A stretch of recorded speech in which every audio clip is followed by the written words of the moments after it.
you. This is incredible. An Ontario County nonprofit.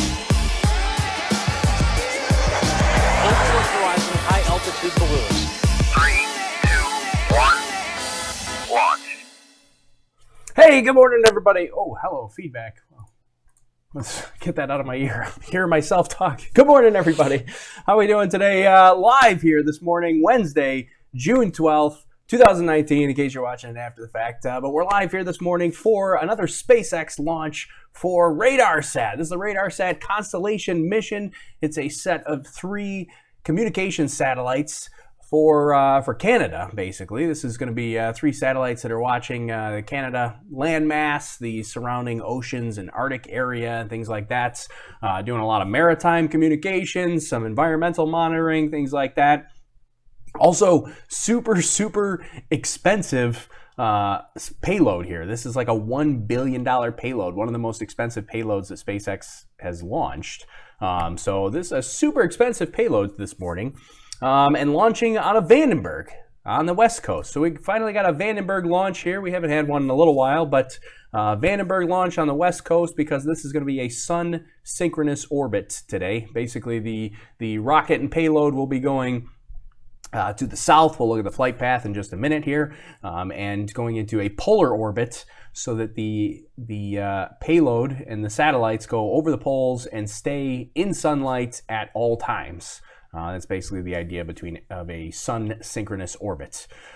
So yeah, this is it's gonna be kind of a nice launch here because it is at 9:45 here on the East Coast, but because it's launching on the West Coast, it's like a 7 a.m. launch. It's 6:45 there. It's gonna launch at 7:15-ish. Oh, here we could throw the launch counter up here. Where is my launch counter? I think it's right there. Okay, yeah, we'll throw that up there on the top of the screen so you can see the countdown. It's a rough idea. Might be off by a couple of seconds, but close enough to give you an idea where this is launching, when this is going to be launching.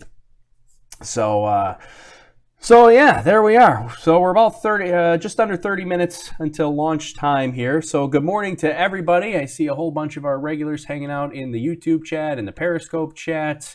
A couple people chatting already this morning on the Discord as well. So hello, everybody. Let's see. Columbia 5569, I think that's Dan, says, great intro video, Tori. Yeah, new intro video today. We switched to the new intro. It gave me some trouble getting started. You notice the count. I had my countdown getting down, and then it started counting back up. I don't know why it started counting up. You got to fix that. But had trouble starting the intro, but I finally got it, and then it went. So yeah, there's our new intro video that we'll probably use. I still have the old one, but I wanted to get the space lobster in the intro video. The space lobster was not in the old intro video, so we had to get the space lobster in the new intro video. So there you go, new intro video for going forward here. Let's see, lobster shirt in the house, says Bill Hurley. Awesome. He's got his lobster shirt on, or you're just talking about my red shirt, maybe. I don't know. Where's it launching from? I don't see anything from Kennedy Space Center. Yep, so this is launching on the West Coast. This is at Vandenberg Air Force Base. That's in California. We'll take a look in just one second at the actual flight path. Apparently very foggy this morning in California, which is pretty typical for the Vandenberg area. You get kind of this marine layer that comes off the ocean and creates a whole ton of fog. And apparently it is very foggy right now at Vandenberg. So there's a chance it's going to be really difficult to see the rocket this morning. But I just saw a picture put out on Twitter a few minutes ago with a whole bunch of fog in the area. So we'll have to see what that looks like this morning. Love the new intro, says Catherine. Thank you very much. Looks like NASA channel is not covering this launch. Yeah, I wouldn't expect them to cover this because this is kind of this is a private launch. Really has nothing to do with NASA. So there we go. Tim James says, love watching your videos. Thanks, Tim. Good morning from Alaska. Are they recovering any stages? Yes, thank you, iAlaskan, for reminding me about that. So yes, they are recovering stage today. First stage will actually turn around and come and do only the second ever return to launch site landing at Vandenberg. They've only done that once before. They did that for Falcon 1A back in, I think it was October, that they landed the booster back at the launch site. in California. That was the first time they ever did that. So today will be the second time they've ever done that. And they're using a reused booster today. It is the booster that launched Crew Dragon back in what was it, February. They launched the Crew Dragon capsule, and now that it is launching the RADARSAT mission here today. So this is going to be a reflown second flight attempt for this booster. Going to turn around, come back, land on land, back at the launch site. A little bit of controversy surrounding that because of the baby seals. You got to protect the baby seals. So if you have no idea what I'm talking about, SpaceX is their launch permit and landing permit, I guess is more importantly, their landing permit on the West Coast states that they basically, they're not supposed to land during baby seal pupping season. I'm sure somebody knows more about that than I do, but that basically runs from like March to June when the baby seals are being born and raised and such, and they're afraid that environmentalists and regulators are afraid that the sound of the sonic boom, which is a very intense, rapid sound that comes out all at once, would terrify the baby seals and the mama seals and the parents, and they would abandon the baby seals, and the baby seals would not be able to survive. So that's always been the worry about landing on the West Coast, is because those sonic booms and how they would affect the baby seals. But apparently they have permission to do it today. They're not supposed to do these landings between March and June on the West Coast because of that. But obviously we're in June and they're doing it, so it must be okay for some reason. So what about baby lobster season? Now that's what I'm talking about. We need to figure out how this affects the lobsters. That is the more important question. Let's see. Just got here. Is this happening? Yes, as far as I know, it's happening. We have I have no reports of any issues from this morning. So let's start taking a look at stuff, because SpaceX is going to be live in about 10 minutes, and then we'll switch over to their stream and we'll see what they have to say. But let's at least take a look at the flight path this morning and show you. Let's see. Somewhere I have new software update. No. I don't want this software update. Go away. So always the worst times to get software updates, right? All right, let's switch over and see. No, I said I don't want the software update. Oh, really? Luckily, it's not a Windows update, but it's installing a software update for me. All right, let's switch over here in California. Ah, gosh, derailed. So we're launching from the West Coast here. This is Vandenberg Air Force Base here, right where this red pin is. Green path here. This is basically the channel and the NOTAM for where the flight path is going to be for the rocket here today. This big, huge section here, that's going to be both where the fairing comes down. It's also going to be the booster turnaround section there as well. No fairing recovery today. Remember, Mr. Steven, which used to be on the West Coast, used to do all these West Coast fairing recovery attempts, is now on the East Coast. Made the trip down and around and through the Panama Canal and over to the East Coast. So Mr. Steven is over in Cape Canaveral now, or Port Canaveral. Yeah, so no fairing recovery attempt at all, as far as I know. I don't even think they're going to soft land it and try to pick it up. They're just going to let it crash and dispose in the ocean, like the good old days back in when we didn't recover stuff from rockets. So there's still a lot of those that happen, but yeah, no recovery for fairings today. But the first stage booster will come back, so you can see how. Let's see, where is it? There it is. These two pins are here. They're so close together. You've got the launch site, which is right here, and then landing zone 4, LZ4, is pretty much right next to it. Very, very close to it. So that's where the landing zone is, and I don't know, out here somewhere are the baby seals. I'm not really sure where they are. Yeah, that's where we're launching today. And then actually, you'll see if I zoom out a little bit further. Over here, there's another hazard posted. This is basically the launch hazards map, which is NOTAMs for flight restrictions and maritime restrictions, and basically advisories for where stuff is going to go down. But this is this is the second stage re-entry. So after the satellite deployment, it'll turn around, it'll do a deorbit burn, and the second stage will come down in this, I guess it's this way, this area here. So that's our flight path here for today. All right, now I don't know if I'm going to be able to see your comments because the software update that I got was for my comment software. Let's see. Oh, okay, good. Hey, look at that. All right, so mid-live stream, my comment that basically, because we're multi-streaming on Facebook, YouTube, Periscope, Twitch, all at the same time, I have a single piece of software that puts all your comments together so I can see everybody's comments all at once. But I lost everybody's comments there. So if you ask me a question, you have to ask again because it started over again. And although actually I have the YouTube comments, I don't have any of the other comments, but I lost all the others while it updated. But it did it successfully, so I have them back now. Software updates. All right, so in the pictures, the second stage looks so dirty. Is that because of static fire? No. And I have a picture.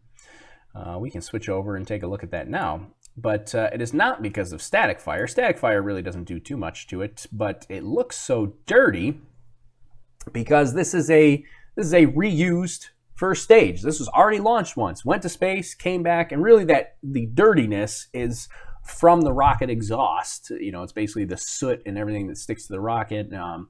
But that's the rocket exhaust as it's coming back for landing. It's basically flying through its own exhaust as it's coming down, and so that's what makes that kind of dirty. And then you've got your propellant tank on the bottom. You've got your liquid oxygen tank on the top, which is super cold. So that's kind of why you get a little bit of a hard line there because it almost creates like a layer where the that super cold area creates like a layer around it where the soot can't stick to it there. So so you get kind of varying patterns there, but yeah, it looks really dirty, and that's just because it's already flown once. This is a reflight for this. Flew on Crew Dragon before.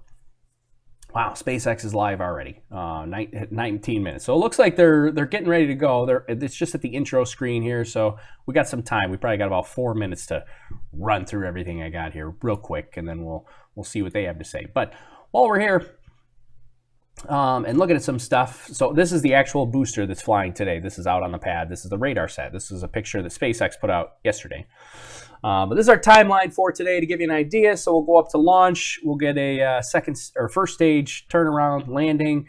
We got a long coast phase for about 50 minutes. We'll chat it up. We'll do some giveaways after launch. I got stuff to give away here today. We got mission patches. We got some other stuff. We'll do some giveaways between launch and deployment.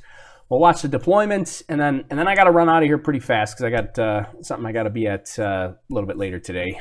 So we'll head out pretty quickly after deployment. So that's the timeline for today for reference for you. A couple of quick stats here as well for today. Second ever landing at LZ4. That's what we talked about. I don't know what happened to LZ3. There is no LZ3. We got an LZ4, and we got an LZ1, we got an LZ2. There's no LZ3. The second time B-1051 will be venturing to space. That's the first stage booster there. It's booster number 1051. Sixth Falcon 9 for this year. Seventh SpaceX launch for this year because we also had a Falcon Heavy already. Got another Falcon Heavy coming up in about 10 days. Or I guess it's 12 days. It got pushed out by 2 days, so it's 12 days from now. The 24th of June is what it's currently scheduled for. The 15th SpaceX launch from Vandenberg. They don't do a ton out of Vandenberg, but they're doing more and more. Usually the ones out of Vandenberg are polar orbits. So you get a lot of these sun-synchronous orbits or polar orbits coming out of Vandenberg usually. And the 72nd launch of Falcon 9 ever, and the 79th SpaceX launch ever. So they're getting up there, launch numbers. Getting kind of crazy. All right, I'm just rapid fire going through these here before SpaceX gets started here. Let me get my mission patch up. Here's our mission patch. I actually kind of like this one. I like the bright red color of this one here. So you can see the 3 satellites that are part of this constellation here. So communication constellation. This is for Canada. We mentioned this earlier. It's a Canadian satellite launch here. And there'll be 3 satellites. It's mostly for maritime monitoring, so they're monitoring ships. They're also monitoring like environmental conditions. They're going to monitor sea ice. So it's communications, but it's also research and monitoring. So there's a bunch going on. It's a very, very expensive payload. It's like a $1 billion payload. Super, super expensive here. And then I've got the picture of the baby seals, but we'll talk about the baby seals afterwards. If somebody reminds me of the baby seals, we'll go. We'll talk about the baby seals a little bit later again too. I do have a picture of the baby seals that we can chat it up and talk about. Let's see. Stage 2 LOX loading has started. Well, thank you, Gregorius, for providing that.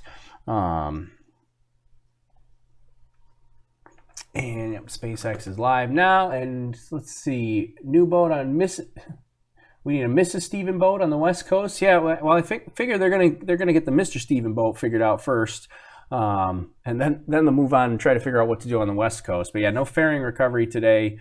Mr. Stephen looks like it's getting back in the action. The nets are back on. They've been doing some testing, so maybe for Falcon Heavy, they might try a fairing recovery. That'd be pretty awesome, right? So it looked like they were getting it ready. We'll see if they do a fairing recovery attempt when they get to Falcon Heavy time.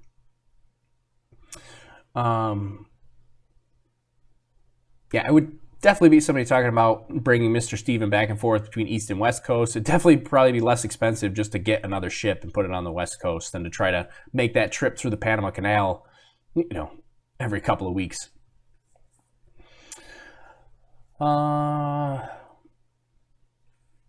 Mike's going to sell Elon a pressure washer slightly used pressure washer to try to wash off the soot on the first stage. All right.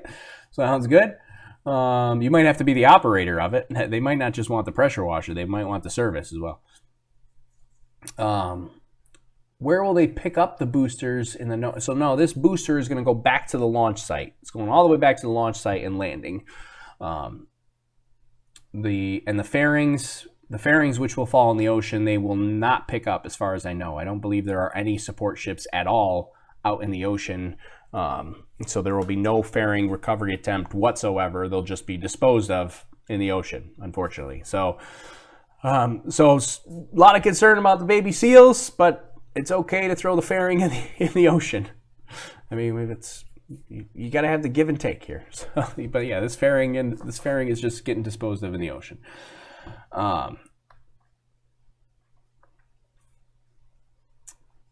Let's see. How's your patch coming along? Can't wait to see it. Yes, I just got a proof of the patch actually a couple days ago, which I have not approved yet. Which good reminder of that. I have to approve. It looked good. We had to get 2 rounds of artwork on our patches, but the second one looked good, so I got to go approve it, and then it'll probably be another 2 or 3 weeks before we get them. So probably not going to be till like July by the time we get the patches. And it's a very small run to start with. We want to see how they look first. So we did a really small run of them, see what they look like. And then once we get those, then and they look all right, then we'll reorder and do a much, much larger run. What do you think of Elon's fleet of sats affecting Earth's astronomers' view? I don't really think the satellite, I'm assuming you're talking about the Starlink, I don't really think it's going to be that big of a deal. I'm not too worried about it. And I mean, I think, I don't know. We could get into a whole discussion about the Starlink stuff. Maybe the next Starlink launch we can talk more in detail of it. But I'm not super concerned about it. I don't think they should not launch Starlink because of that. I mean, I think I think it's a great solution for internet services here on Earth. I think I'm all for it. All right, the SpaceX stream is starting here now, so we're going to switch over to that in just a second. Seals breed up the coast just north of Vandenberg. Oh, thanks. That's from Jade Bell. Yeah, I didn't know where the seals were, but that's good to know. They're north of Vandenberg, according to Jade Bell here. Why are they launching on the West Coast? They're launching on the West Coast because this is a polar orbit, so they have to go south. A lot easier to go south from California than it is from Florida. From Florida, you'd be running into like South America. So let's see. Do you have audio here? Oh, let's turn the audio on. In California, you're looking at a live view of the white velvet fog that surrounds Falcon 9 as it awaits its 778 awaits its 7:17 a.m. Pacific time launch from Wow, the look at that Vandenberg fog. Air Force Base Launch Site in California. My name is Kate Tice, and I'm an engineer in the Build and Flight Reliability Department here at SpaceX. Welcome to the webcast for the RADARSAT Constellation mission. For today's launch, we will be flying 3 satellites for our customer, MDA. All 3 of these satellites are for the Canadian Space Agency to help enhance maritime surveillance, disaster management, and environmental monitoring. This morning, we have a 13-minute launch window that closes at 7:30 a.m. Pacific. We're currently at T-minus 11 minutes and 19 seconds and counting. All systems are currently go. So as you can see on your screen there, it's very foggy at Vandenberg today. Our view is completely obstructed, and that's pretty common for Vandenberg. Can't see it at all. But as you can see above the clouds, it is a clear day. Now, if we were able to see the launch pad itself, you would see something that looks more like the model that I have here next to me. Falcon 9 is our 70-meter, 2-stage liquid-fueled launch vehicle. The bottom 2/3 of the vehicle is the first stage, and that accelerates the vehicle through the Earth's atmosphere to the edge of space with the help of 9 Merlin engines located here at the bottom. Today, we will be attempting to recover this first stage for the second time at our landing zone Slick 4 East. This booster flew for the first time earlier this year on our Demo 1 mission for NASA. On top of the first stage is the inner stage, which is black, as you would be able to see if we could peer through the fog there. And then on top of the inner stage is the second stage. And the 2 stages separate about 2.5 minutes into flight. And the first stage is the portion of the rocket that we are attempting to recover today. The second stage has a single Merlin vacuum engine, or MVAC, which ignites after the first stage separates. The second stage is what will carry the 3 RADARSAT satellites to sun-synchronous low Earth orbit at an altitude of 600 kilometers above the Earth's surface. That's roughly the distance from Los Angeles to San Francisco. Sun-synchronous orbit basically means that the satellite will pass over the same section of Earth at the same time each day. Now, those satellites are safely enclosed inside of the 17-foot diameter payload fairing, which is the pointed cone at the very top of the rocket. This portion of the rocket helps protect the payload from aerothermal loads, heating, and contamination during ascent. Once we reach the vacuum of space, we will jettison the fairing as the second stage continues on its journey to orbit. Because our recovery vessels are currently at the Cape, we will not be attempting to recover the fairing halves today, but it is something that we will continue to pursue on future missions. Lastly, the large truss structure that you would normally see out at the pad is the transporter erector, or TE. We use that to roll the rocket out to the pad and raise it to its vertical launch position. The TE also routes the vehicle's fluids, power, and telemetry umbilicals from the ground systems to the rocket and satellites until F9 goes on internal power and clears the pad. At liftoff, it'll retract in order to clear the way for F9's ascent. Falcon 9 rolled out onto the pad with the payload on June 11th. The chief engineer held a technical poll at T-minus 1 hour, and the launch director held a propellant load and launch readiness poll at T-minus 38 minutes. Falcon 9 has been loading propellant since T-minus 35 minutes. F9 uses rocket-grade kerosene, or you hear us call that RP1, for its fuel, and liquid oxygen, or LOX, as the oxidizer. With fuel and oxidizer on hand, we need an ignition source to complete the fire triangle. For this, Falcon 9 uses TTEB, which will be seen at T-minus 0 with a bright green flash down here near the engine section. At this point, we are proceeding through prop loading nominally. It looks like we are nearly complete for LOX and fuel on first stage, complete on fuel for second stage, and about halfway through LOX load on second stage. So there are a couple of important activities coming up in the next couple of minutes. At T-minus 7, we will begin engine chill. This is where we allow a small amount of the super chilled LOX to flow into the engine's turbo pumps prior to the full flow of LOX through the Merlin engines. We do this to avoid any thermal shocks to the hardware. Normally, you might at this point see large plumes of white gas coming from out around the rocket. Of course, we have fog acting as that white plume of gas, but that normally would just be the liquid oxygen vaporizing as it makes contact with the air around the rocket. Also, around T-minus 4.5 minutes, the transporter erector will retract from the rocket slightly to give Falcon 9 clearance for liftoff. At this point, we have also begun helium loading. The vehicle uses helium gas as a pressurant to push the RP-1 and LOX through the Merlin engines. If you think about drinking from a soft plastic water bottle, you let air back into the bottle when you're done sipping, which prevents the bottle from crinkling up. Helium is what keeps the rocket from crinkling as we use up the RP-1 and LOX within the stage. Now, as far as the spacecraft at the top of the rocket, the 3 RADARSAT satellites will remain off until after separation from the launch vehicle. Right now, the vehicle is healthy and we are currently tracking no issues. Aside from the fog, which doesn't impose any violation of our launch weather conditions, we are green. The range is also green and prepared to support today's mission. We continue to count down to liftoff in just about 6 minutes. If for some reason we do have a call in, if for some reason we have to call a hold on today's launch, we do have a backup opportunity tomorrow at the same time. Is she going to say more? Today's mission is for our customer NDA on behalf of the Canadian Government Space Agency. The 3 RADARSAT satellites will help the Canadian government monitor key areas including maritime, disaster, and environmental surveillance.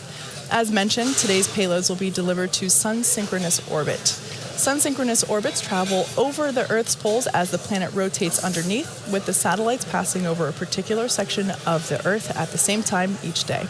Let's get some additional details on how these satellites will serve the Canadian government.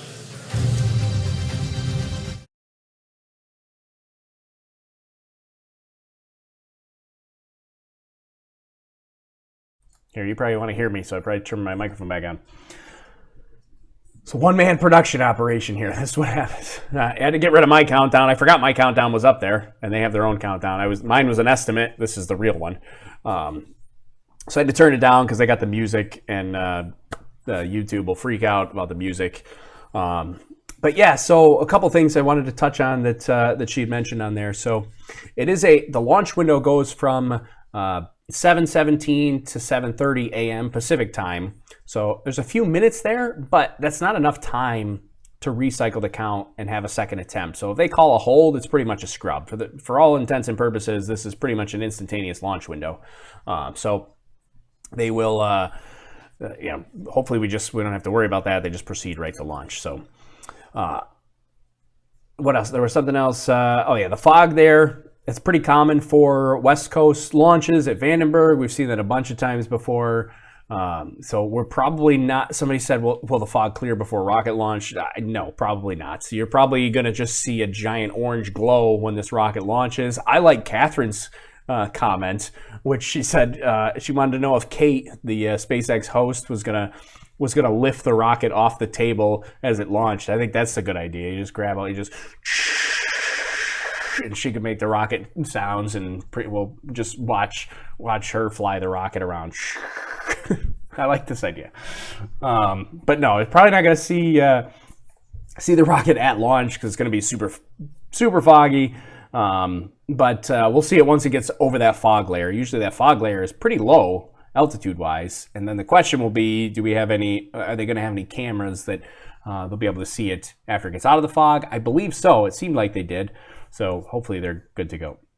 Away from liftoff, Falcon 9 is now moving into the final stages of our countdown. The first and second stages are both nearly fully loaded with 1 million pounds of kerosene fuel and liquid oxygen. At T-minus 60 seconds, be sure to listen for the call out that F9 is in startup. This means that the rocket's autonomous internal flight computers have taken over the launch countdown. The RADARSAT payloads continue to be healthy. The F9 team is tracking no issues on the rocket. Weather is looking foggy, but good. And the range is green for launch. Let's listen in to the countdown nets now. Yeah, pretty much all we're going to get is to listen in because there's can't see a rocket in there. You can't even see the outline of a rocket. I mean, this is fog right here. This is thick fog right there. You got nothing. So normally you would see a Falcon 9 here, and you'd see the venting happening. You'd see some condensation from the liquid oxygen tank there would be kind of spewing off a little bit of smoky-looking condensation. You'd have the big venting from the liquid oxygen coming off, and you'd see all that stuff happening. But we see nothing. We see just white. It's unfortunate. So when it launches, yeah, we're probably just going to get probably just going to get a big orange glow, and then we'll hopefully see on internal power. Hopefully we'll see it up above the clouds. So Falcon 9's on internal power. We got a minute and a half here. Looking good. No issues that they're tracking at the moment. But yeah, this is Vandenberg here, folks. This is what happens on the West Coast. But completely fine to launching this. All right, so that, I don't know if you can hear it. That's the final. Now I'm going off of audio sound. So that's the final vent, the final big vent prior to launch. Usually happens right at about a minute and a half prior to launch. So yeah, it looks like it's good to go, and we should be seeing a launch here in about a minute. I'll try to be quiet, I guess. I mean, there's nothing really to look at. So Falcon 9's in startup. Falcon 9's in startup. So that's good.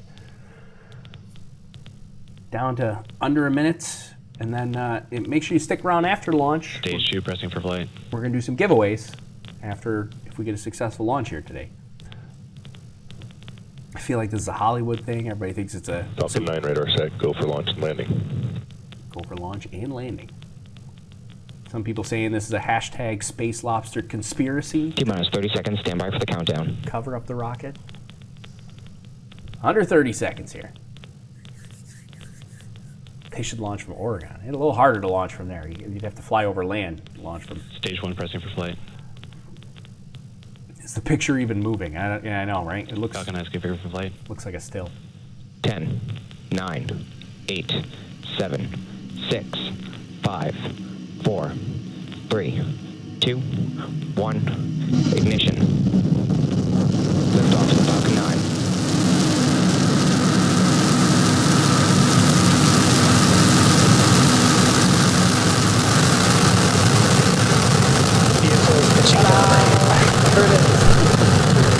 Stage 1 propulsion is nominal.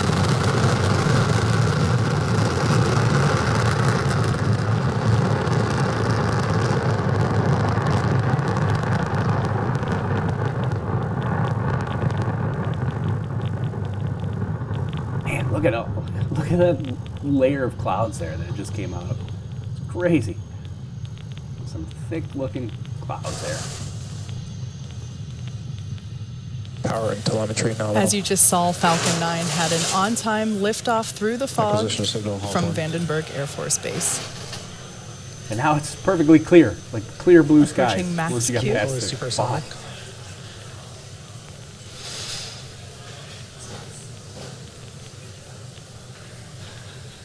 Vehicle is passing through maximum dynamic pressure. And Mike says, RIP baby seals. No, it's the sonic booms on landing that they're worried about. We for now baby have seals. 3 events coming up in rapid succession. Main engine cutoff, stage separation, and second engine start 1, or SES 1. All of these things you can follow along with on the timeline at the bottom of your screen.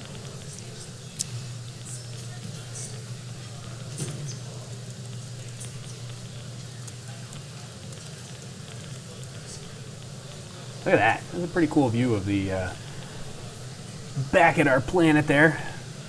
I can't believe how clear it is. Main engine Given the cutoff fog. coming up soon. This is where all 9 engines of F9 will shut down. Trajectory is looking good. So timeline-wise, that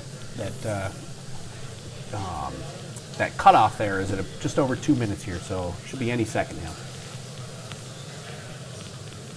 There's inside the second stage engine bell. We might see that green T-tab flash as the second stage ignites. Miko. There it is. There's Miko. Stage separation confirmed. And there on your screen, you can see that we have visual confirmation of main engine cutoff, stage separation, and second engine start 1. So on the left-hand side of your screen, we'll watch the first stage as it begins its return back to Vandenberg Air Force Base. On the right-hand side of your screen, you can see the second engine as it begins to carry the 3 RADARSAT satellites to sun-synchronous orbit. That was a really clear picture. That was pretty cool to see. And we'll get fairing deployment here. You're looking at, there it goes. So boost back burn has begun. There you just saw fairing deployment. There it goes. It's a pretty cool shot of the fairing flying away. And that fairing will not be recovered today. We have about 10 seconds left in the boost back burn. No support ships at all, so they're not even going to pick it up. I don't believe so.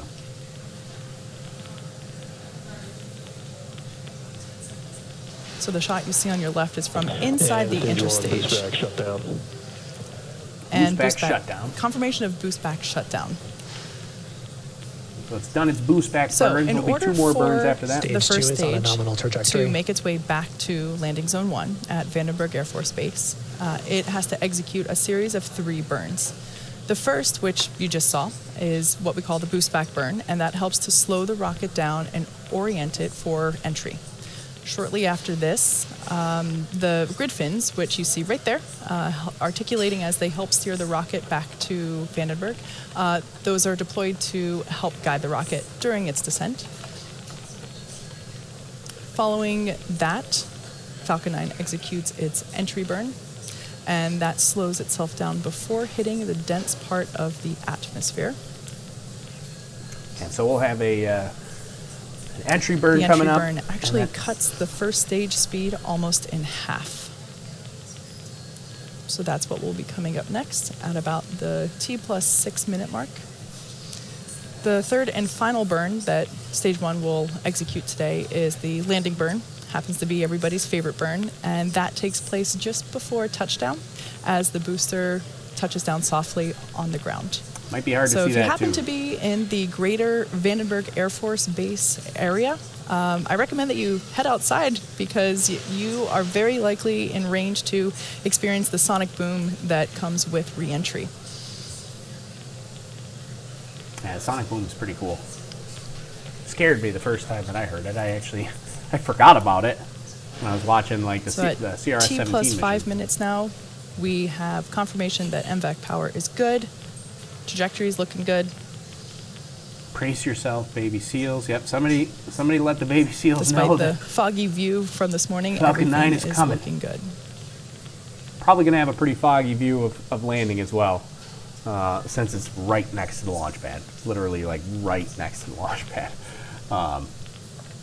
So you're not going to see much difference, but the burn might start above the clouds. So it'd be cool. At least you might see it as it starts to enter the cloud area there. But landing is, what is it, like 7:53 is when landing is scheduled. So about 2 minutes from now is when landing is supposed to take place. So roughly 7:53. We are 10 seconds till entry burn. Yep, entry burn coming up here. See the grid fins looking great.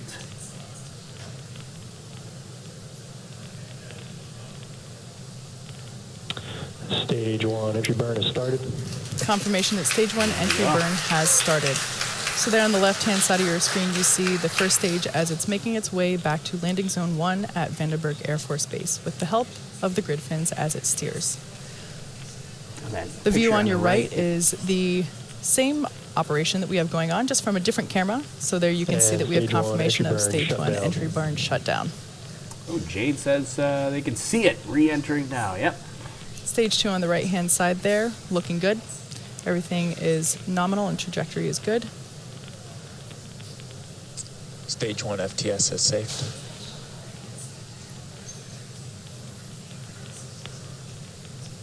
Yeah, and the sonic. Somebody's talking about the sonic booms. Yeah, typically there are 3 Slowly sonic but booms. They're surely very you close can together. see the layer of fog reapproaching on the left-hand side as we have a view from the top of the first stage rocket looking down the rocket towards the engine Stage one, section. transonic. You heard the call out for stage 1 transonic. That would have been the sonic booms right there. Stage 1 landing burn has started. Landing burn has begun. Luckily, we don't have to worry about a drone ship getting shaky coverage. Due but to the now fog, we we gotta deal might with lose the fog. the video as it touches down, but stay tuned. Hear the engines roar.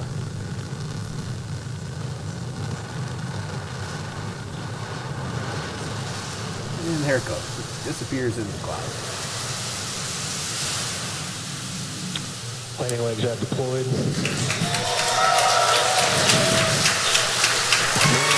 Okay, there you can see. There you can see, again through the fog, but at least a little bit more clearly this time, Falcon 9 has landed at Landing Zone 1 back at Vandenberg Air Force Base. Second ever So landing. with that good news, we turn back into second stage, our primary mission, Stage as 2 it FTS continues to safe. carry the 3 RADARSAT constellation satellites to sun-synchronous orbit.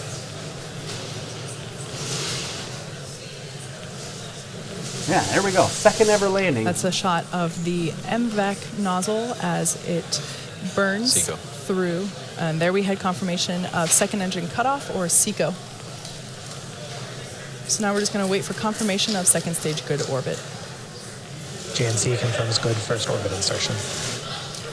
All right, we have confirmation that we have a good orbit for second stage. Now, we're about to enter a 40-minute coast phase, so we're going to take a break, but we're leaving you with an animation that shows where we are in the coast phase. We'll be back at about T plus 49.5 minutes for a second stage relay. Also signal Vandenberg as expected. Also signal Hawthorne as expected. All right, so now they're going into coast phase here. We got lost of signal. They should go to animation here. Yeah, there it is. Jade just got the sonic boom out in California. So, John just tuned in, says that I missed the launch. You just missed it, John, but we'll replay it here in just a second here because I want to see that rocket come back up through the clouds again. That was pretty awesome. I mean, I'd rather not have the fog, but if you have to deal with the fog, it's pretty cool to see it just emerge out of the clouds. And then even during landing, it's kind of cool just to see it disappear into the clouds and then it's gone. So pretty cool, but so far, successful launch. We'll do some giveaways here in just a minute or two. We'll watch a replay. We got about 40 minutes to hang out, chat it up, wait for deployment. So deployment is going to, they're going to have a second stage relight at about T plus 50 minutes, 50 minutes. They'll do a quick burn. It's like 4 seconds. And then there's like 4 minutes, and then they'll start the deployments, and the deployments are each 4 minutes apart. So we're going to about T plus 1 hour after launch here. So we got a little bit of time to hang out, chat it up a bit, and then we'll do giveaways. We'll watch some replays, and then after deployments, then I gotta jump out. I got somewhere I gotta head to today, so I gotta head out in a hurry today. But we'll hang out for a little bit until deployment. So let's see. So what was everybody saying during that? What did we miss? So John missed the launch. We'll watch a replay in just a minute. I'm really far away, so I won't hear it. Yeah, you got to be, the sonic booms are pretty cool to hear, but you can't be too crazy far away because they do kind of dissipate the farther away you go. Let's see. And there are 3 sonic booms typically. Usually they're pretty close together. So sometimes they can sound like one depending on where you are, but usually it's 3 sonic booms. There's one from the engine bell, one from the landing legs, and one from the grid fins as they, all quickly become transonic. They all issue their own, or they all basically have their own sonic boom, each of those points on the rocket. So you get 3 of them, but usually they're really close together. It's like boom, boom, boom. And then the farther away you get, a lot of times it sounds like just one. Scared me when I forgot about it. I started saying during the CRS-17 mission, I totally forgot about the sonic booms. I stopped filming. I wish I kept filming because it was nighttime and I was filming it, and I watched the landing. The landing was actually out. It was out on the drone ship during CRS-17, but only like 15 miles out on the drone ship. And we watched it, it landed, and I was like, okay, good. And I pressed stop, and then I turned around, started walking away, started walking to talk to Chad, who's in our YouTube chat here now. I went to go walk and talk to Chad, and then all of a sudden the sonic boom came. Scared me. I totally forgot about it. Hope the baby seals are okay. Yes, we'll hope all the baby seals are good and they will continue mating as they should during this time of year. Apparently, that's what they do this time of year. What's on this one? Okay, so this is this mission here is the RADARSAT constellation. So it's a set of 3 satellites. I don't know. I think I forgot to grab the picture of the actual satellites, but it's 3 satellites for Canada. Let's see. Let me switch over. Where is it? I'll switch over to this here while we talk and we wait during the coast phase. But there's 3 satellites for Canada. You can kind of see them depicted here, but essentially they're monitoring the Canadian landmass and the Canadian maritime environment, the oceans and Arctic seas around Canada. They're doing maritime tracking for vessels. It's doing environmental monitoring, looking at sea ice and things like that. And there's something else it was doing too. What was the other thing that? Creating precise sea ice maps of the oceans. It's also this. It's a Chad. I know Chad's a farm guy, agriculture guy, so he might appreciate this, at least for our Canadian neighbors here. But it says that this satellite constellation is intended to create highly accurate data to enable farmers to maximize crop yields while reducing energy consumption and the use of potential pollutants. So also a big impact on the agricultural industry as well for this set of constellations here.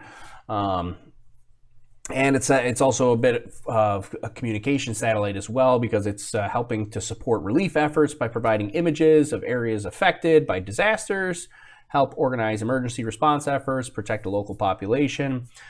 So yeah, I guess it's not really communication; it's more imaging. But it's imaging sea ice maps, disaster maps, doing some agricultural type support. So it's also supporting the commercial maritime transportation. So it's doing it's got automatic identification system, so it can detect and track vessels and things like that. So yeah, that's what's being launched. And mentioned it earlier, but this is a super expensive payload. It's like a $1 billion payload, one of the most expensive payloads that SpaceX has launched. Rob did not hear it in Chino. I'm not sure where that is in relation to Vandenberg, but Laura missed the sonic booms. Bummer, Laura. Leave it to Canada to launch satellites to determine ice thickness for hockey. There we go. We need a couple of these satellites for the U.S. I mean, I think we have similar operational satellites for the U.S. In general. I don't think we're completely void of those, but this one in particular, this has a specific mission for Canada. It's Chad's fault. Each successful mission puts us another step closer to FTL interstellar travel, first contact with our galactic peers. I don't necessarily disagree. I think we're quite a ways away from FTL. FTL is basically faster than light travel. Basically, what we would theoretically need to travel to other stars and other solar systems, or other galaxies. If we could ever do that, that would be kind of crazy. But yeah, I think we're a little ways away from FTL travel. But yes, I would say each successful mission gets us a step closer. At least every space mission gets us a step further in our technological advancements, even if it is a kind of a typical launch, I would say, which is what this is. Gregorius wants to know, will you cover New Glenn landing when they launch? Sure, I would definitely cover one of the first ones at least, and I would be interested in covering the New Glenn stuff anyway. I like all this kind of new space stuff. So yeah, I don't mind covering the New Glenn stuff. The only tough thing about covering the Blue Origin stuff, which is why I haven't covered it a lot, is it's really hard to plan for that, because they don't announce their launches very far in advance. A lot of times they're like, yeah, we're launching tomorrow, or we're launching in 3 days from now. So it gets tough scheduling wise. This is not my full-time gig, so it gets tough scheduling wise when you get those short kind of notifications there. But yeah, I don't mind I would love to cover the Blue Origin stuff, especially when they get New Glenn and they start doing the New Glenn landings. I think that would be a lot of fun. Are you going to do your weekly show or what? Says Catherine. We have not really done any planning with that. I don't know if I could commit to a weekly show. That could be tough. I have to try to I have to go a couple weeks and see if I can plan in my head, all right, if I did a show this week, what would I talk about? And see if I could do that for a couple weeks in a row. I don't know if I could commit to a weekly show. Because I've got a lot of other stuff going on, but maybe a monthly show. I feel like we could do a monthly show, but we'll see. FTS is where we are today. Faster than I thought he was going to say faster than sound, but he says FTS stands for faster than maple syrup for the Canadian launch today. And I think Mike also said that this launch is going to be searching for better maple syrup areas for Canada.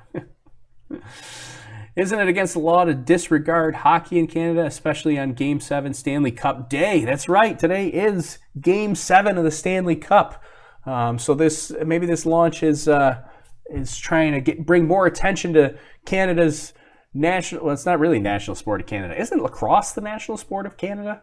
It's just, everybody thinks that hockey is the national sport of Canada, but I think officially lacrosse is the national sport of Canada. Somebody that's Canadian, correct me if I'm wrong, but I think officially lacrosse is the national sport of Canada. There you go. Foxy Paws says bi-weekly show. Maybe that might be doable. Maybe a bi-weekly show. Canada's first satellite was called Alouette. When Canada launched Alouette on September 29, 1962, Canada became the third country in the world to have a satellite in orbit. Well, thank you very much, John, for that bit of info. When is the next weather balloon chase recovery? I am planning on chasing this weather balloon flight this weekend. So the National Weather Service flights are coming close to my area this weekend. So I'm probably going to chase this weekend. I got to look at what the weather is. I might live stream one this weekend. I think both Saturday and Sunday are good recovery days as far as the wind pattern. I don't know what the local weather is going to be like. It could be pouring rain. It would be just miserable to chase down a radiosonde. But at least, there you go. Foxy Paws confirmed that for me. Lacrosse is the official sport of Canada. That's what I thought. It always surprises me. But yeah, I think I'm going to chase down a weather balloon this weekend. And I think both Saturday and Sunday have good flight paths to do that. We'll just see. We'll maybe try to live stream one of those. And then as far as our weather balloon launch, we were supposed to launch it this past weekend. We had some issues that we were trying to work through, but we couldn't solve them. So we've got them solved, but we got new equipment on the way. Won't be here until Monday. So Monday would be, actually probably Tuesday would be the earliest we could possibly launch our flight. So it'll probably be more like, we can only run a prediction 7 days out. And I don't think that next Tuesday is okay. I haven't checked next Wednesday, so we'll have to see what the wind pattern looks like, maybe like Wednesday, Thursday, Friday next week, and see if we can launch it next week. We're gonna give that a shot, but we want to get Overlook Horizon 17 launched so that we can test our cut down system, because that's pretty much ready to go. Excited to do that. And then we've also got some other exciting stuff for Overlook Horizon 18. I was wondering if I could preview any. I want to kind of be a little bit secretive about it, but I will say that this is the payload for Overlook Horizon. Oh, you can't see it because of my green screen, because it's a green circuit board. No, I have no way of doing that. It's green screened out. But this is the payload for Overlook Horizon 18 that's sitting on my desk here. That's ready to go. Small payload. There's not much going on here with it, but this is the new payload, new and exciting, very, very exciting. But I'm going to be secretive about it, and you'll just have to wait until Overlook Horizon 18. That's probably not going to be till July. But that one's really exciting. I'm really, really excited about Overlook Horizon 18. I think you guys will be too, once you hear what's going on with that. Keep us in the loop on your balloon flight. Yeah, we'll probably, after we get our new equipment on Monday, then we'll start doing some updates about when we think we'll be able to launch Overlook Horizon 17. So wait until Monday once we get the new equipment. We test that out, and then we'll see what we got. Launch a SEAL payload on a future mission. Space SEAL. I like that. So, all right. Well, before I forget, let's do some giveaways here real quick. Before people go too far. I think people already went too far, but we'll do some giveaways here real quick. We got a couple things that we can give away. So in order to get one of the giveaway items, you got to head over to the YouTube channel, youtube.com/OLHCN. Throw in a comment. Wait, don't throw in a comment yet. I mean, you can, but you're not entered in the giveaway yet. I gotta get our friendly Nightbot up and running. We haven't heard from Nightbot today. It's probably not monitoring the channel.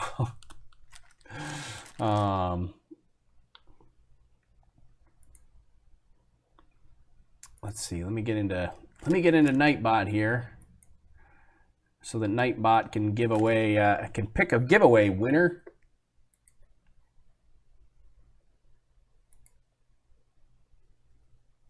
There we go. There's Nightbot. Nightbot is joined in. All right. So now we're monitoring here. All right. So if you want to be part of the giveaways, you have got to just go over to the YouTube channel and enter a comment and say hello, tell us where you're watching from, something like that. But head over to the YouTube channel. I'll throw it up one more time just so that everybody can figure out where to go. But youtube.com/OLHCN. Find this video. You got to make a comment on this video. So go to this video. It should be the first live stream that's happening, like the first video that comes up on our channel. And just comment. As long as you start commenting from here on out, you will be entered for the giveaway. If you're there, if you want to subscribe, maybe like the video, something like that, that would be great. Fantastic. I would appreciate it. If you don't want to, you don't have to. If you're on Periscope, if you don't want to head over to the YouTube, unfortunately, I can't. Nightbot doesn't support Periscope, so I can't let Nightbot is our way of choosing a random winner. So, so that there's no bias happening or anything like that. It'll choose the winner for us. But if you're over on Periscope, maybe someday they'll support Periscope or Facebook or any of those. But you can at least maybe follow along, subscribe to the channel on Periscope or whatever you do on Periscope that you follow on Periscope, or maybe follow the page or like the page on Facebook or like the video. I don't know. What you guys know what to do. You guys know how this social media things work. That lets me know that you guys like what's going on. So we do more of this stuff. All right. There's my spiel. I don't want to be too preachy. Somebody else said something. Eligibility. In order to win the giveaways, there are some official rules. I say it every time. It's difficult to give away free stuff. Who knew? There are laws in order to give away free stuff. I didn't know that was the thing until I started trying to give away free stuff, but there are laws for this. So the only place we can be compliant are in our eligibility areas. So in order to win, you have to be in the US, Canada, the UK, or the European Union. Those are the only areas that are eligible. And there are some exceptions to that. Gosh, I said last time I was going to memorize the exceptions. I did not. Quebec in Canada is an exception. I think like Italy, Finland, and there's another one that's an exception. But yeah, Jason says laws, schmaws. Yeah, I know. I'm with you. I'd prefer. I was just happy just to send this. I don't care who wins. I send it to wherever it's got to go. But I don't know. There's laws that you can't give away free stuff. Like I always throw out the Quebec one because in order to give away stuff for free in Quebec, I have to offer the giveaway and offer all the rules in English and in French. I don't know French. I can't speak French. We don't have enough money to pay a French translator to translate our rules, so I can't offer to give away stuff in France. And if I gave away something to somebody Quebec, if I give away something in Quebec and I don't offer the rules in French, we could get sued for that, which would not be good. All right. Oh no, Gordon lost his sticker, so he wants a new one. All right, well, we're giving away a sticker today. We got a couple things that we're going to give away. So, all right, here, the first thing we're going to give away, we got a whole bunch of these, is a Parker Solar Probe mission patch. I know this was launched on a ULA mission, but it's still an official mission patch. Like, who doesn't like a mission patch? So I know it wasn't a SpaceX launched flight. But the Parker Solar Probe is pretty cool. We covered that. And I like Parker Solar Probe. I like what it's doing. I like the idea that it's going really super close to the sun, taking some measurements there. So we'll give away an official Parker Solar Probe mission patch. So make sure you throw in your comments over on the YouTube channel. I'll give it about a couple more seconds here and throw my little banner up here one more time so you can actually see it. And I want to make sure that Nightbot is tracking all this. Oh yeah, look at all these eligible people we got here on the channel.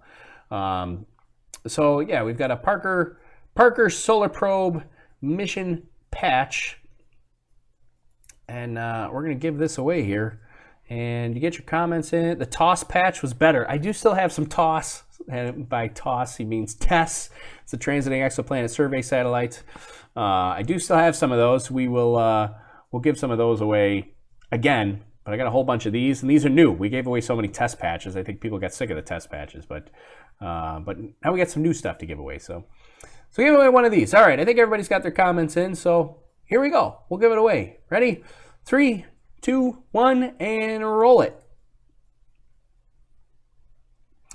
There it goes. The Parker Solar Probe mission patch is going to NPerry Go. NPerry Go, as long as you're in the eligibility areas, you've won yourself a Parker Solar Probe mission patch. Got to send me a direct message on Facebook, Twitter, Instagram, or overlookhorizon.com and use the Contact Us form page. Probably the best place to do it would be on Twitter. If you got Twitter, you can send me a direct message here at OLHCN on Twitter. Maybe follow our Twitter feed while you're there. But at OLHCN on Twitter, send me a direct message, or Facebook or Instagram or our website, overlookhorizon.com.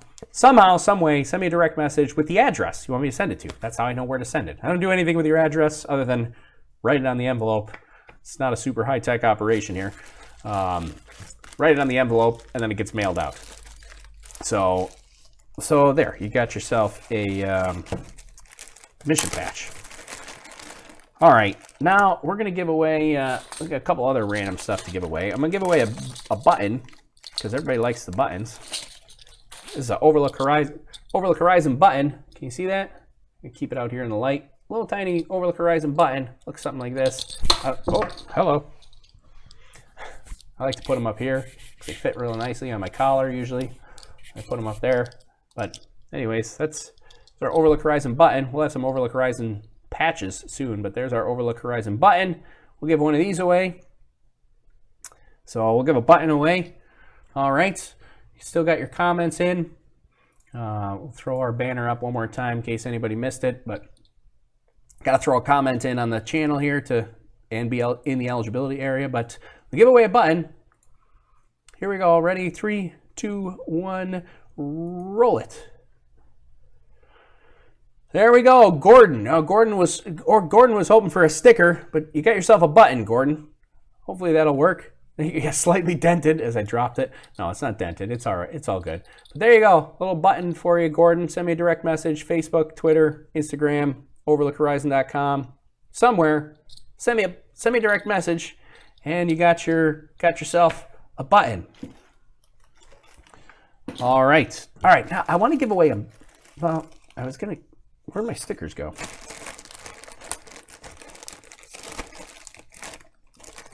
Yeah, here we go. Where's the one I'm looking for?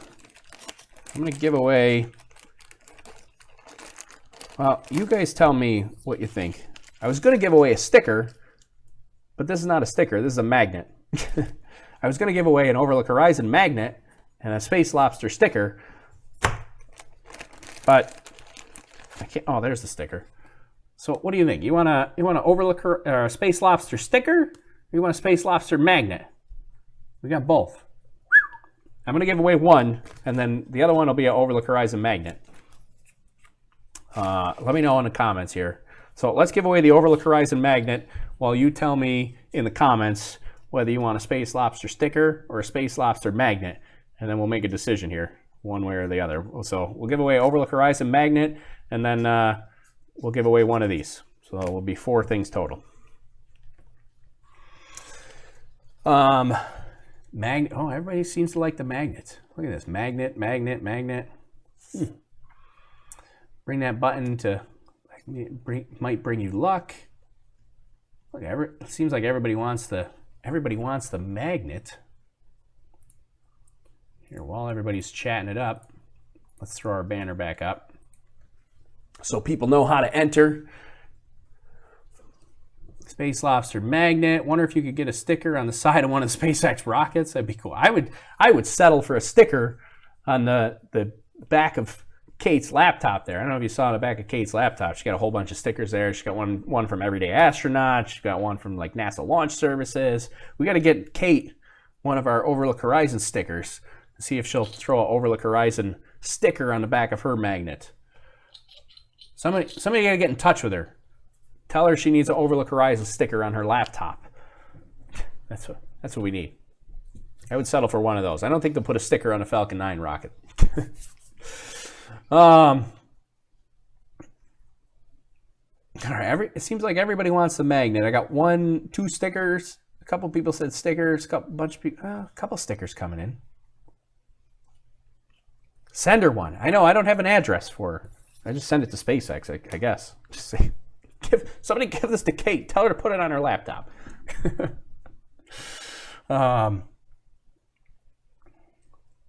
Laptop, not magnet. Yeah. Did I misspeak? I don't know what I said. Might have said something about a laptop, not a magnet. I don't know.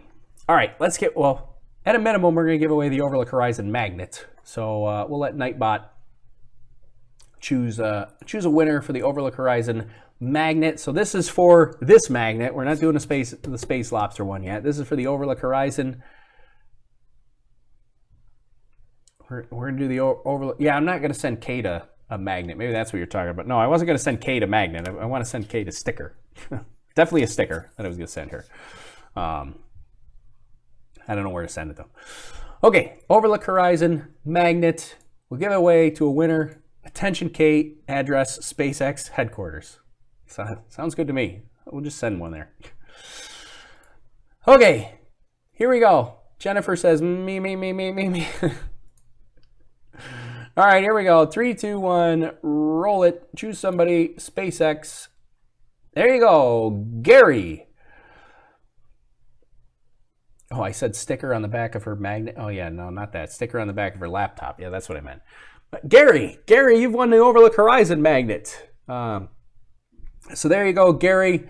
Got to send me a direct message on Facebook, on Twitter. If you got the Twitter machine, that's probably the best one. At OLHCN on Twitter. I mean, you can't really read that. I suppose I could like move it down here or something, and try to put it down here so it's a little easier to read.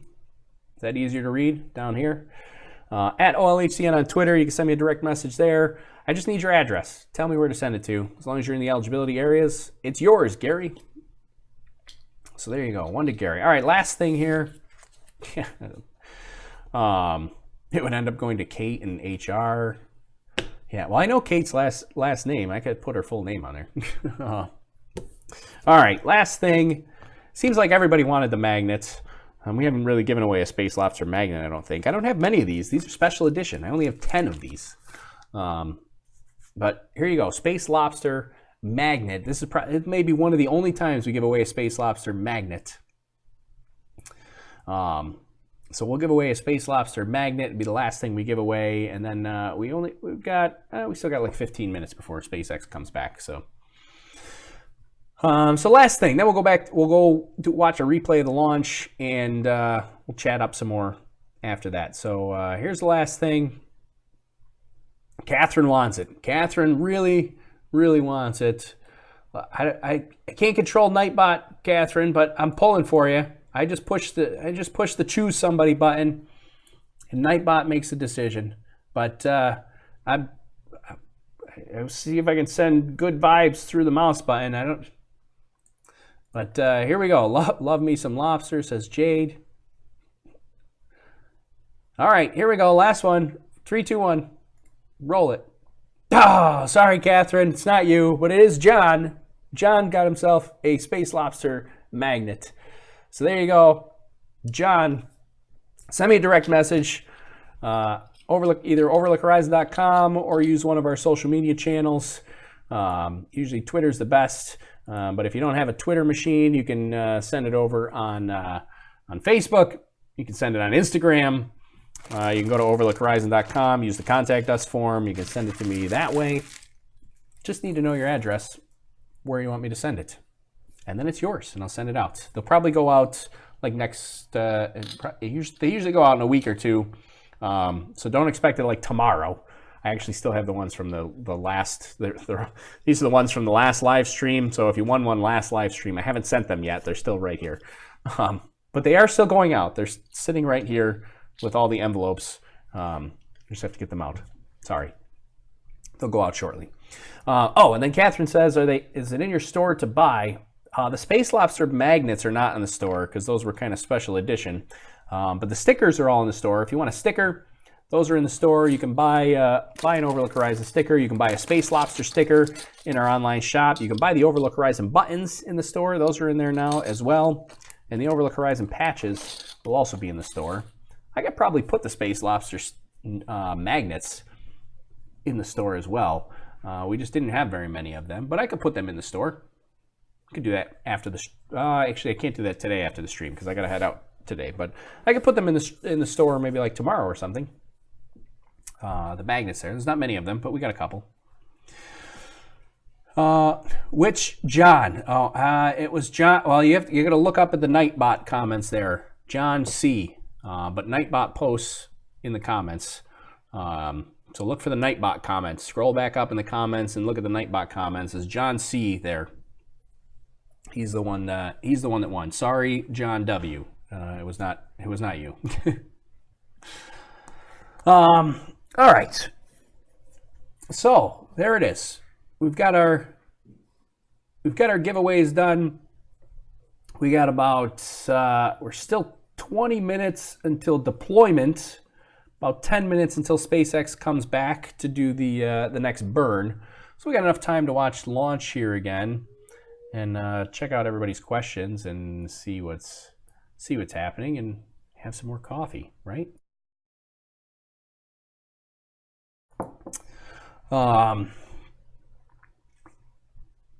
What do you think about SpaceX Starlink satellites blocking the view of the night sky? Yeah, somebody asked that earlier. I mean, I'm not super concerned about it.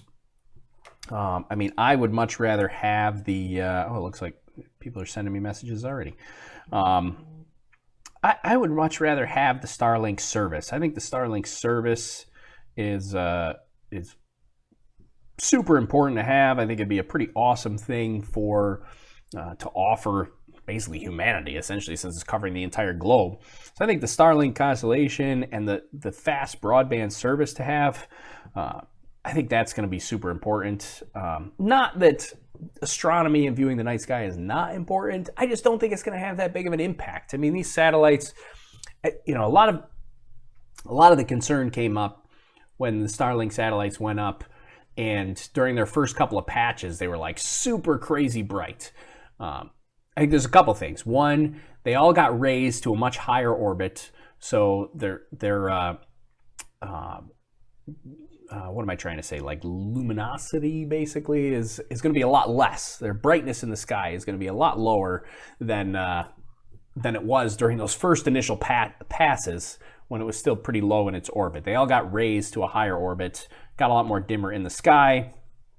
But also, I think that's something that SpaceX has already, and Elon has already tweeted about. He did tweet that they are going to try to address how reflective those satellites are and to try to reduce that as much as possible. So I think they will try to improve upon that, but I don't think long term it's going to be a big issue. You can probably buy a magnet sheet in Amazon, slap the sticker on it to make a magnet version. I guess you could make a magnet version of that. I mean, we've got a magnet supplier that they already have all our designs and stuff. So,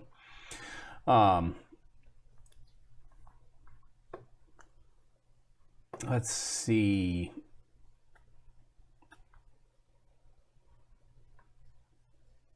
I want it, but Nightbot hates me. Nightbot doesn't hate. Nightbot is indifferent. Ray says, did I miss it? Would be nice to get a heads up before launch. Yes, unfortunately, sorry, Ray. Yeah, you did miss it. it was 42 minutes ago. But we can watch a replay, right?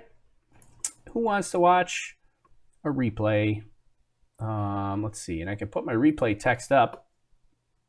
Let's see. Let's back it up. Where was launch? I mean, it's tough to see.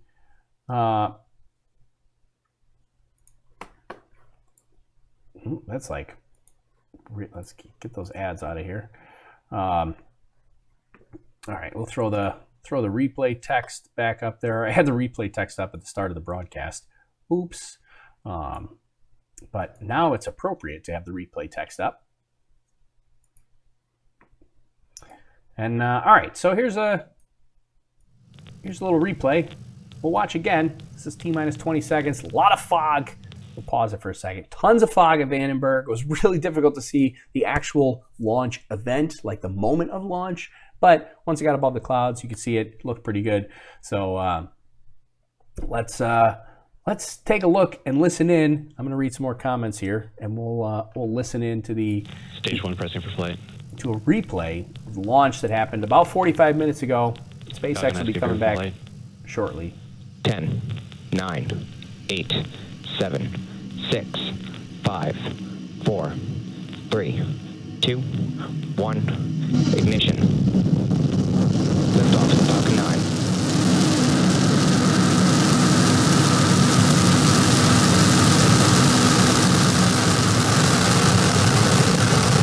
Vehicle is pitching downrange. Stage 1 propulsion is now on.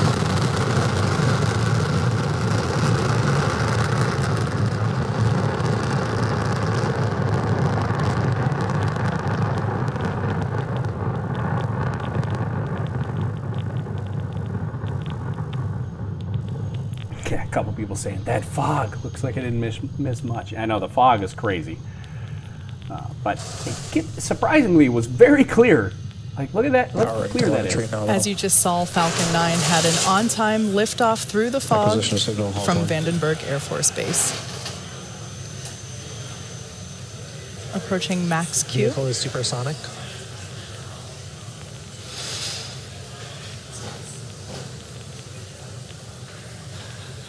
Vehicle is passing through maximum dynamic pressure.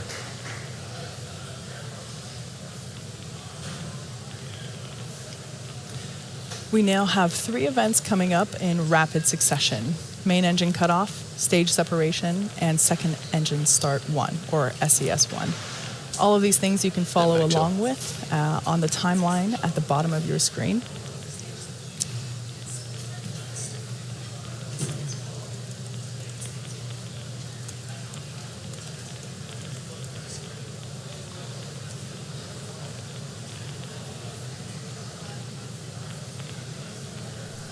Okay, now Jade says the Main fog engine is cutoff lifted. coming up soon. This is where all 9 engines of F9 will shut down. Jade is in California. Trajectory is looking Fog good. is lifted now. Yeah, it's always too bad when they have to launch through the fog like that, but it was still actually kind of cool looking, seeing it come through the clouds, I think.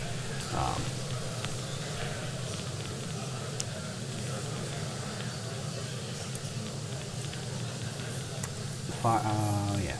Unfortunately, this is a replay. Yeah, this is a replay right now. This launch happened about 45 minutes ago. Stage separation. And there on your screen, you can see that we have visual confirmation of main engine cutoff, stage separation, and second engine start 1. So on the left-hand side of your screen, we'll watch the first stage as it begins its return back to Vandenberg Air Force Base.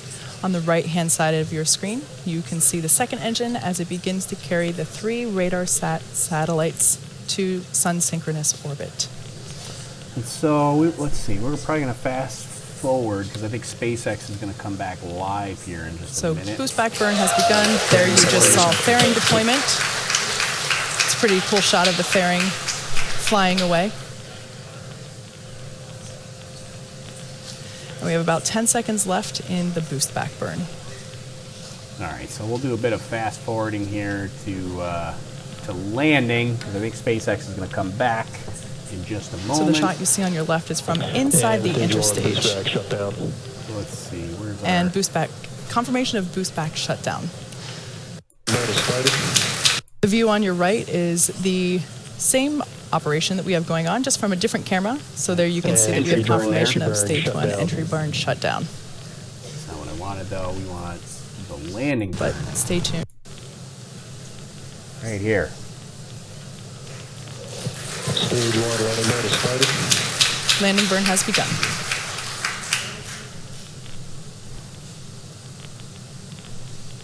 Due to the fog, we might lose the video as it touches down, but stay tuned. There, you kind of hear the sonic boom and the engines light up at the same time there.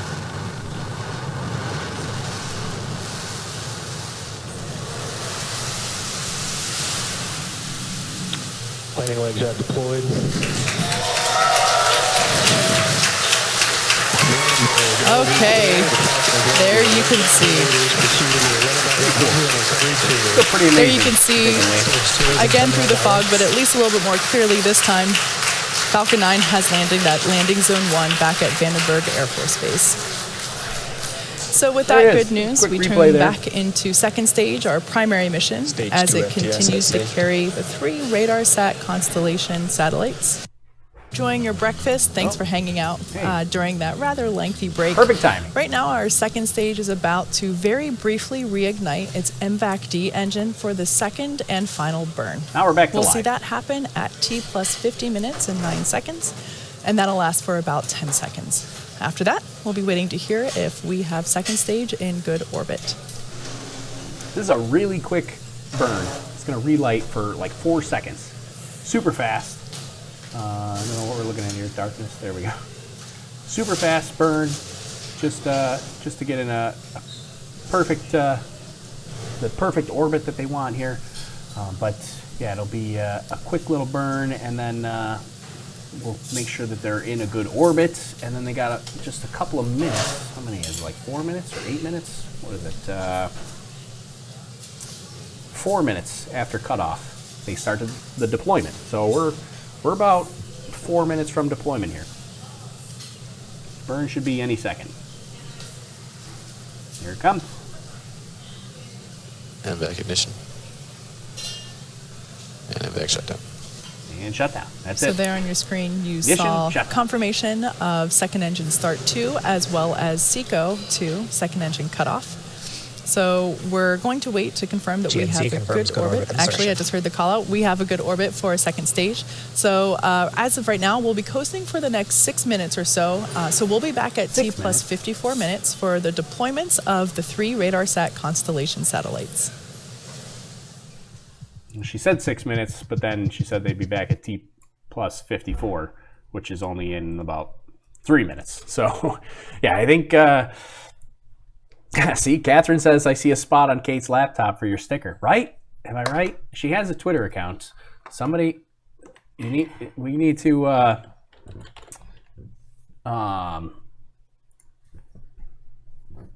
don't know what I can't remember what her Twitter account is. I was going to try to find, but somebody's got to send her a tweet on Twitter machine. Tell her that empty spot on her laptop needs an Overlook Horizon sticker, right? At Kate_Tice. Send out a Twitter message. Say that empty spot needs an Overlook Horizon sticker. That's what I'm saying. Go right there. It'd be perfect. And she tweeted out about half an hour ago. Said, "Sorry, folks, forgot to turn off the fog machine last night. I promise there's a rocket in there." I know that fog was crazy this morning. But there you can see. Oh, they're gone now. But you can see the radar sats. Pretty cool and clear to see. I'm also looking at a video from Tom Cross on Twitter, who's out at the launch site. It is insane to see all that fog. Like, he's right next to the tracking cameras and stuff like that, and you cannot see anything. So that fog was the real deal this morning. Oh, that was quick. Yep. Yep. Kate Tice. Sorry, Kate, to put your last name out there, but her last name's already out there. It's on Twitter. But yeah, we got to get her an Overlook Horizon sticker. Get her. It's a spot right on there. Perfect spot for it. Put it right on her laptop.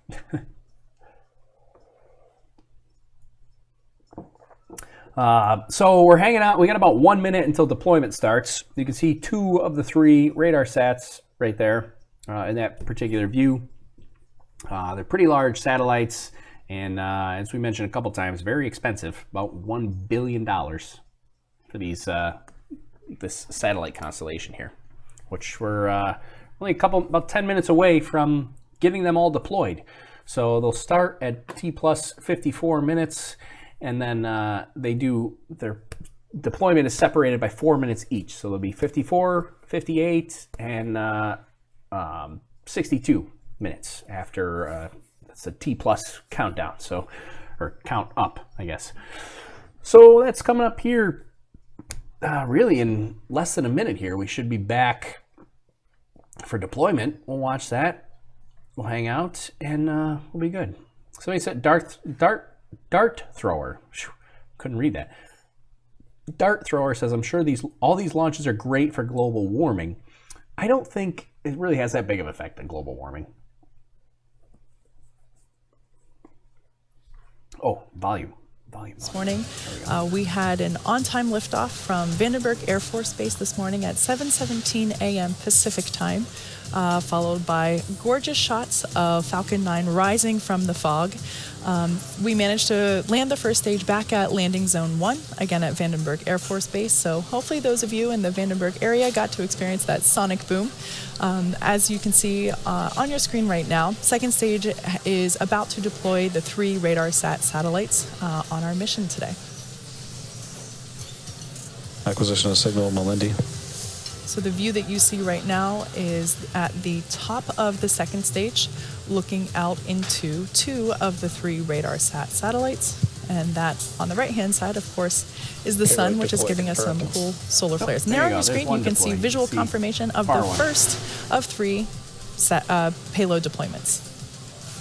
There it is. So there's the first one of 3 is away. Now we got about 4 minutes until the next one, but you can see that was the far one, the one that was kind of out of camera So view. we are not launching these 1, 2, 3 in rapid succession. They are spaced out a little bit by a few minutes each.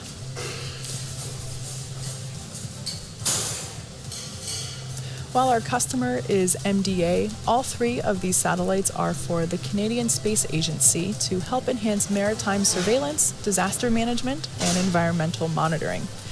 Maritime surveillance includes ship detection, ice monitoring, oil pollution monitoring, and marine wind measurement. Disaster management includes disaster mitigation, warning, response, and recovery. And environmental monitoring includes forestry, protected areas and wildlife habitat, agriculture, wetlands, and coastal change. So the next deployment will be coming up at T plus 58 minutes and 23 seconds. So we're just a little over 2 minutes away from that. Sit tight, and we'll bring that to you in just a few.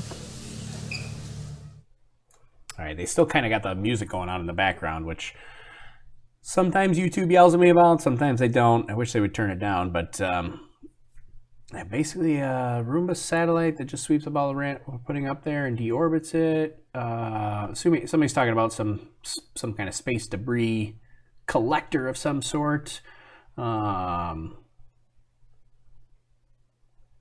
Compared with industry and ship pollutions, these rockets are in the area. Yeah, I don't think, I mean, as far as global warming goes, I mean, I think we got to look a little more bigger picture on, I'd like to refer to it as climate change. I don't like the term global warming as much as climate change, because there are a lot of people out there that there's a cold day out and they go, whoa, so much for global warming. That's not how global warming or climate change works. So I don't like the term global warming. I think that kind of got off to a rough start. I like the term climate change a lot better, because people think, especially being here in New York, they think that when it's January and we get a snowstorm with 30 inches of snow, that global warming has no effect on that. And although climate change does have an effect on that and may have caused that snow event that you just had, even though it was cold, might still have an effect on it. I'm not saying every snow event is caused by climate change, but I just don't like the term global warming. We will have the second of 3 payload deployments. Again, we have 3 RADARSAT satellites on board for today's mission. We have already successfully deployed the first one a couple minutes ago, and we're now awaiting to deploy the second.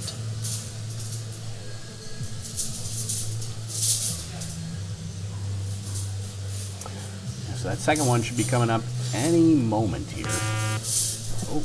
Payload 2 deployed. And there on your screen, you can see that we have successfully deployed the second of 3 of the RADARSAT satellites. As I mentioned earlier, today's payloads will be delivered to sun-synchronous orbit. Sun-synchronous orbits travel over the Earth's poles as the planet rotates underneath, and that allows the satellites to pass over a particular section of Earth at the same time each day. Our final deployment is coming up at the 1 hour and 2 minute mark and 13 seconds. So stay tuned, and we'll be back in a few minutes to bring you that. All right, just a couple more minutes, then we'll have the last one, and then I'll have to probably scoot out of here in a bit of a hurry. Got some stuff to do today, but we've covered a lot here today. And we're just waiting for that last and final deployment here. I see some of our giveaway winners have already sent me messages. So awesome. I already got messages from people.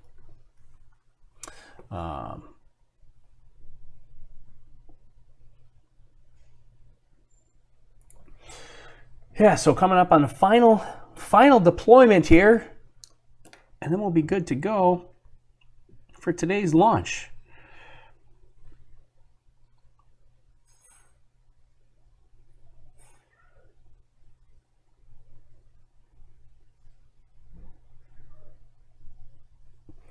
Let's see. Sorry, I'm just checking to see if I missed any. I wanted to see if I missed any messages or anything particularly important about today's launch, because I got a whole bunch of Twitter notifications, but I think everything is all pretty standard here. So looks like everything is all right and good to go. No big, huge news that I see. So yeah, just waiting on this final deployment. Do the sections of the fairing also make sonic booms on the way back? It's a good question. I imagine that the sonic booms, I imagine they might when they go transonic, but the payload fairings probably go transonic much higher in the atmosphere. This is a theory. I don't know this for sure, but my guess is that they probably go transonic much higher in the atmosphere, and therefore we don't hear the sonic booms as easily down at ground level. So the rocket comes in fast and doesn't go transonic until it's just, not too far above the ground. Those payload fairings, much bigger surface area, probably slow down a lot faster, and they get under parachute much higher up in the atmosphere, so they probably do make a sonic boom, but probably just nobody hears it because it's way out in the ocean, kind of like that whole if a tree falls in the forest, can anybody hear it kind of thing, or whatever that saying is. So that's there you go. Catherine tweeted Kate about the empty spot on her laptop, needed my sticker. Perfect. Thank you, Catherine. Here we go. Last deployment coming up. For this morning's mission.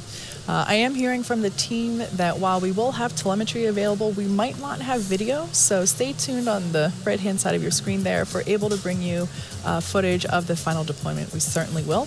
But as soon as I hear...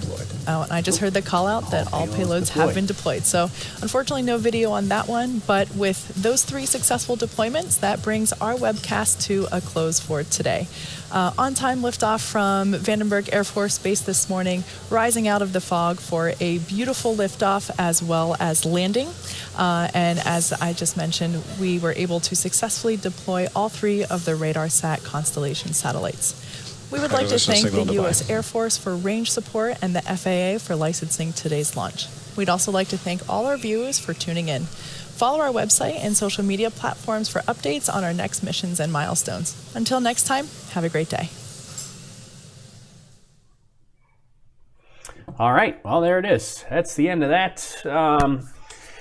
Successful mission all around here today for SpaceX and those 3 Canadian RADARSATs that have now been deployed. All 3 deployed successfully and on time.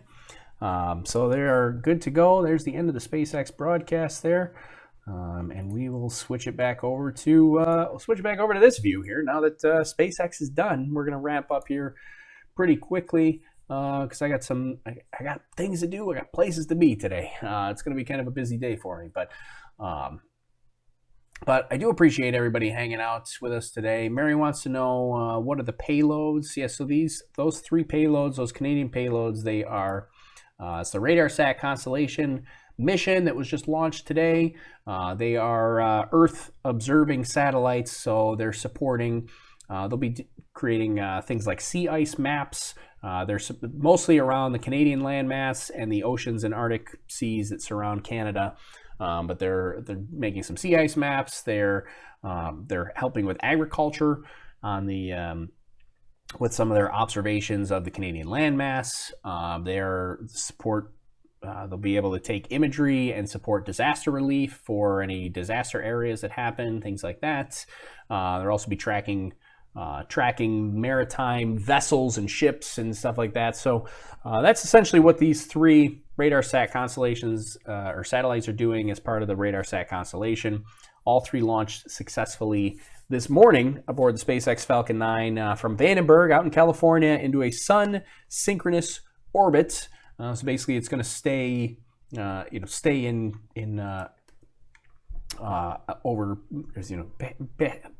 over the same area there, stay in sun's view, so that while it's in that polar orbit there. I'm doing a terrible job of explaining that. Sun-synchronous orbit. It was a terrible explanation of sun-synchronous orbit. I want to ask if the internet in that mission will be available in Morocco. I'm guessing you're talking about Starlink. Starlink is going to be worldwide, but it's going to be years before it gets to that point. A lot of satellites have to be launched, so it's going to be years before Starlink is up and running. Some people saw the Starlink launch, and the next day they were like, "I don't see pricing on Starlink. How much does it cost?" We're not there yet. We're not ready to. You can't buy Starlink yet. It's not. They've not got to that point. It's going to be a couple of years. They're just getting started into it. Let's see. What else did we miss? Thank you for a great show as always. Thank you, John. I appreciate that. Thanks for the live stream. This is Catherine. Thank you very much. Syrup Skynet now online. That's for the Canadians there. Those 3 Canadian satellites. Let's see. A lot of talk today about climate change. Some people don't believe in climate change, which is sad, kind of and unfortunate. Yeah, I think everybody's got to get on board with that. Do they get energy from the sun, solar? I mean, there are solar panels on here, which will power the satellites. That's usually not the primary reason for being sun synchronous. Usually, it's for the observations they're taking. They want to be sun synchronous. Mike says, my phone can't find the Starlink Wi-Fi. Yeah, right. It was pretty much like the day after Starlink. People are sending me messages on Twitter. They're like, I can't get pricing on Starlink. They got their phones out. They're like, the Wi-Fi doesn't come up on my phone. I can't. Where's Starlink? How do I find it? It's not there yet, folks. We're getting there. Soon it will be there. But by soon, I mean years. I like that, Mike. My TI-88 still can't connect to Starlink. Isn't it TI-88? Isn't that a calculator? All right. Well, I have to. Well done, fascinating, says Mr. 4 on Periscope. Well, thank you, Mr. 4. What is Starlink for? Starlink is SpaceX's private branded. I mean, it'll be available to the public, but it's their private internet broadband service. They launched on the last. That was the last mission, right? It was the last mission they launched. Had 60 Starlink satellites. They'll basically be low Earth orbit satellites that will provide broadband internet service to us Earthlings. So it's intended to have thousands of satellites in orbit, but only 60 went up to start with. But there'll be another 7 or 8 launches before it's even operational, and then there'll be many more launches after that to complete the constellation for Starlink. All right, everybody. Now I'm going to wrap up. I got to get out of here quickly. Got some stuff going on today, like I had mentioned a couple times, and so we're going to wrap this up here. I suppose I ought to say who I am and such, so that anybody that's new that's following along with this knows what's going on. But I appreciate everybody hanging out and joining us today. If you liked the video, if you liked hanging out and you have some fun with us today, maybe throw a like on the video or a thumbs up, or throw some hearts over on Periscope. You know, whatever you do on your respective social media platforms, because we're live on a whole bunch of platforms all at the same time here right now. So, yes, if you can, if you don't mind, if you liked it, like the video, thumbs up, hearts, whatever you do. And then if you really like hanging out with us, you want to do more of this, maybe subscribe to the channel. If you're on YouTube, you might want to hit that little bell notification so you get notified when we go live. Because I think this weekend, we're going to do another balloon chase, radiosonde chase. And I got to look at the weather. I think the wind patterns are getting it to my local area, but I got to see what the weather's like. If the sun is shining and it's nice out, then maybe we'll do a live stream. But we'll have to. I got to look that up. I have not looked yet. So yeah, check it out. And if you haven't checked out my latest video, we put a new video out on the YouTube channel yesterday. If you haven't checked it out, you should go check it out. It's a how-to video on how to actually chase those radiosondes and how I do it. So cool video that I think it's cool. I had fun making it. Put out yesterday. It's on our YouTube channel. So yeah, go over and check out that YouTube video. And let me know what you think, if you liked it, if it was informative, if you like that kind of stuff. Maybe I'll start doing more of that kind of stuff. I kind of like making that little how-to video. So if you liked it, let me know. Throw a comment on that video. Let me know what you think about it, and we'll have to check that out. Do a workshop payload build stream. Oh yeah, we could do that too. Building our weather balloon payload. Bring my setup down to the workshop. We could check that out. We could do that as well. That would be kind of cool. And Mike's ready for the weekly show. We're not there yet, but I feel like we should do something. But Catherine just says, yes, do more. Do more of everything. More everything. I'll have more everything, please.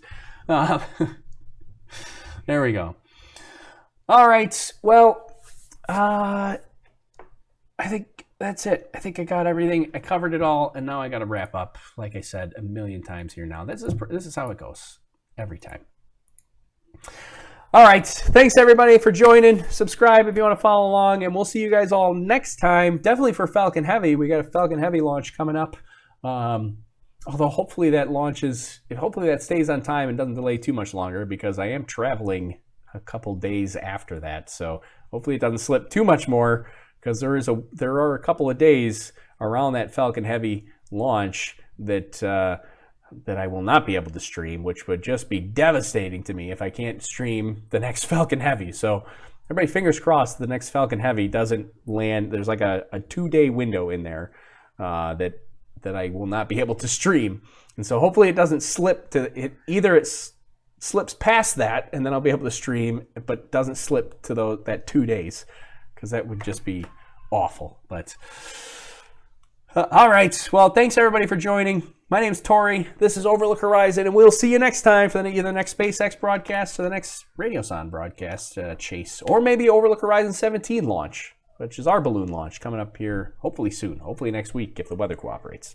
All right. Thanks, guys. We'll see y'all next time. Thanks for joining. Goodbye. Have a good day. See ya.